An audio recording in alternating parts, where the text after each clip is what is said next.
Olá!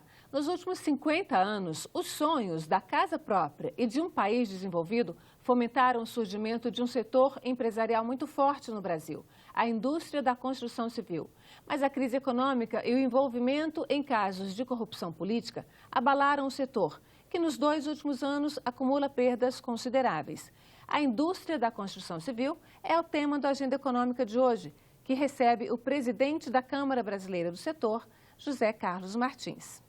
Doutor José Carlos, muito bem-vindo aqui à Agenda Econômica. Antes da gente começar a nossa conversa, eu queria mostrar para o nosso telespectador alguns números que dão um pouquinho a dimensão do tamanho e da perda do setor em 2015. Vamos ver. Grandes obras como barragens, aeroportos e rodovias contratadas por governos ou a construção da casa de uma família alimentam a geração de riquezas e empregos e o desenvolvimento de técnicas construtivas.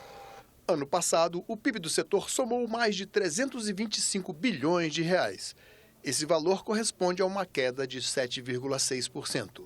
Em dezembro, a construção civil empregava 2.661.158 trabalhadores com carteira assinada. Mas no decorrer do ano foram fechados mais de 400 mil postos. Esses 400 mil postos, mais de 400 mil, foram só em 2015. Em 2014 já havia tido uma queda superior a 100 mil postos de trabalho. Bem, doutor José Carlos, é um panorama que condiz com o panorama de crise econômica do Brasil como um todo, mas ele é um tanto mais intenso e parece que esses escândalos, esses casos de corrupção, envolvimento com a política, afetou especialmente esse setor. O senhor fez recentemente um seminário na CEBIC para tratar dessa questão, um seminário cujo tema era compliance, ou seja, como seguir as regras de forma adequada. Como é que o senhor está vendo aí a saída do setor dessa área de escândalos, dessa editoria de escândalos e corrupção para o desenvolvimento realmente?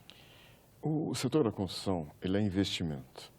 Investimento é diretamente ligado ao grau de confiança que as pessoas têm no futuro. Quando vivemos uma crise como esta que a gente tem vivido, tanto no aspecto econômico quanto no aspecto político, as pessoas, as empresas não se veem à vontade para fazer um investimento de longo prazo. É diferente do consumo direto, que é um consumo do alimento, do vestuário ou de qualquer coisa desse tipo. O investimento, que é a construção civil, ele demanda uma decisão racional. Então, se a pessoa não sabe se terá emprego a semana que vem, o mês que vem, daqui 2 meses, não vai assumir o compromisso de um financiamento de 30 anos. Isso no caso, e a gente pensando no consumidor que está pensando na casa própria, no cidadão que está pensando na casa própria, né? Mas quando a gente fala, como é que é hoje formado esse setor? O grande, o médio e o pequeno empresário industrial da construção civil? Na verdade, vamos dizer, primeiro divide-se no tipo de atuação. Tem um grupo que é do mercado imobiliário, que é a incorporação, que são aquelas empresas que se constroem para vender ao consumidor. Existe um segundo grupo que é ligado às obras públicas, que tem como seu cliente o setor público. Existe um terceiro setor, que também é muito forte, que é aquele que a gente chama de prestadores de serviço. São aqueles que constroem um shopping, um hospital, a casa própria individual de cada pessoa, né? Ou seja, é uma gama que faz obras para grandes empresas, uma multinacional, uma obra de armazenamento. Esse setor, então, das grandes obras públicas é o setor mais suscetível, mais passível a ilegalidades? Porque esse escândalo de agora não é o primeiro. A gente teve no começo dos anos 2000, a gente teve na década de 1990 com o escândalo do orçamento. Como é que é? O que acontece nesse setor, então, das grandes obras públicas? O setor, como o Brasil, está passando uma transformação muito grande. Isso é muito bom para todo mundo, né? Logicamente que esta proximidade pelo poder e algo que a CEBIC critica ao longo dos anos, que é a falta de transparência e a concentração de mercado, esses dois são fatores que, no nosso entendimento, devem ser combatidos para que essas práticas não se repitam. Então, como é que é essa transparência, onde é que ela pode aparecer, né, para que não tenhamos mais tantos escândalos envolvendo o setor? Você há pouco citou o lançamento de um material que a gente fez a respeito de ética e compliance. Neste dia, nós fizemos questão de lançar 12 pontos que nós entendemos, que nós, brincando, chamamos de as 12 janelas da corrupção, que a gente precisa fechar essas janelas. E elas passam por um projeto bem feito. Um projeto mal feito é a primeira janela de oportunidade de problemas futuros, porque quando um projeto é mal feito, ele vai ter que ter decisões futuras, ele haverá aditivos, haverá uma série de mudanças de projeto, de especificações e coisas desse tipo, que sempre abre a oportunidade que não pode ocorrer. O segundo ponto é a transparência. Por exemplo, para nós é muito importante que haja transparência, por exemplo, na sequência cronológica que uma fatura entrou para ser paga. Ninguém pode pular na frente na fila. Isso aí é um outro ponto também muito importante.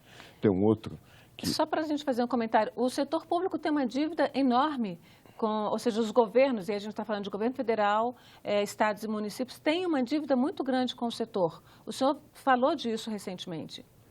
Isto eu acho que é um ponto que eu ia citar agora. A falta de equilíbrio no contrato. Isto é alguma coisa que não pode ocorrer, porque hoje existe uma parte, que é o contratante, que tem todo o poder, e o contratado tem que se sujeitar. Isto é uma enorme de uma janela de oportunidade de corrupção. Como, por exemplo, essa coisa do pagamento. Se eu assino um contrato, eu começo a tocar uma obra e este meu pagamento acaba atrasando, o meu compromisso com meus fornecedores, com meus trabalhadores, acaba sendo rompido. E isto é uma coisa que não pode ocorrer. Quando o setor público contrata uma obra, ele sim tem que ter recursos em caixa para pagar esta obra. Se isso aqui, por acaso, ao decorrer do tempo, tiver que sofrer alguma sequência de fluxo, esse contrato deve ser repactuado para que não ocorra o que ocorre hoje, que muitas empresas perdem empresas que vão à falência exatamente por causa desse fato. Minha Casa Minha Vida é um exemplo típico. Nós estamos com 70 mil unidades paralisadas. Por quê? Porque um produto que era contratado para receber em 2 dias a fatura, passou, às vezes, para 120 dias. Grande parte dessas empresas não conseguiram aguentar. E não tem nos contratos nenhuma previsão de pagamento. Você me entrega tal serviço, eu te pago essa parte. Você me entrega o segundo, eu te pago a segunda parte. Isto está no contrato.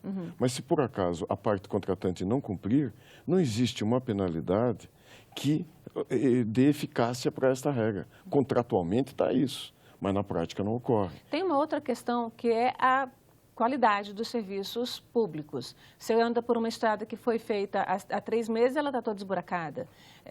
Então, isso é muito comum. Casas do Minha Casa Minha Vida com problemas estruturais. Aí seria o lado da indústria mesmo. Como é que se resolve também? São 2 pontas, né? Que se adotou no Brasil o critério do menor preço, não o melhor preço. Tá? Então, o que ocorre? Às vezes, uma grande janela de corrupção, Antônia, é um preço baixo. Porque um preço baixo... É o menor preço. Um preço muito baixo. Porque um preço muito baixo, ele às vezes embute uma determinada informação que os outros concorrentes não sabem. E aí vai gerar um aditivo no futuro, vai gerar uma situação desse tipo. E aí vale para isso também que você acabou de falar. Quando o preço é muito baixo, esta empresa não consegue fazer a coisa adequadamente. O setor público, ao invés de puni-la e fazer com que ela execute adequadamente, acaba sendo copartícipe dessa situação e acaba fechando os olhos para que aquela obra acabe acontecendo. Isso é um erro total. Um ponto básico nosso, que se cumpra o contrato, que a especificação que foi feita ali se exija o limite, ou seja, que o contrato seja cumprido. Parece uma coisa elementar, mas é o mais importante nesse instante, de ambas as partes, que a empresa cumpra o que está no contrato e que o setor público cumpra o que está no contrato. E que tem uma fiscalização? Fiscalização efetiva.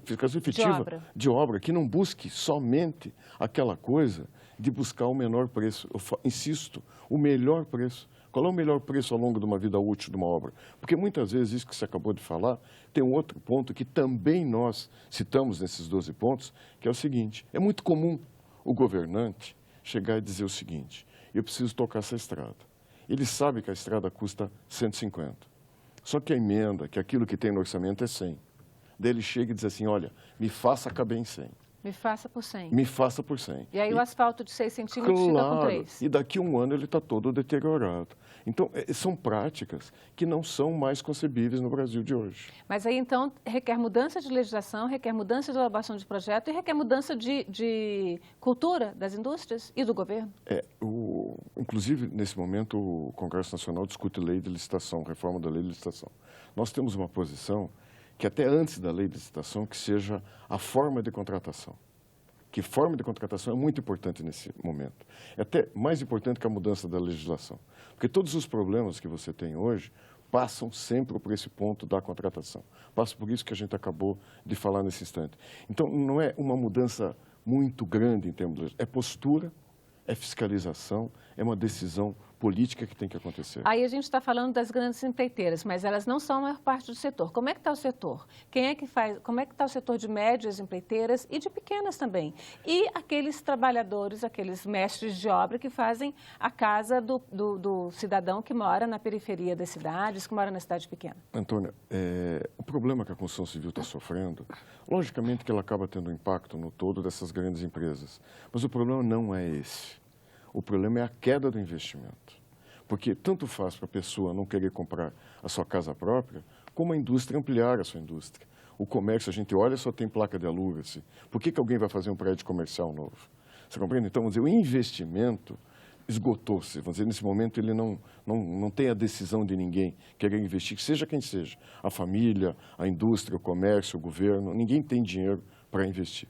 Então, isto é a mudança que a gente tem que sofrer. E aí a cadeia toda sofre, desde a grande empresa até aquela empresa que faz uma reforma de uma casa. Então, a cadeia toda, nesse instante, sofre devido a esses problemas macroeconômicos. Então, a recuperação da cadeia depende da recuperação da economia de uma forma geral. Eu vou voltar. Depende da palavra confiança.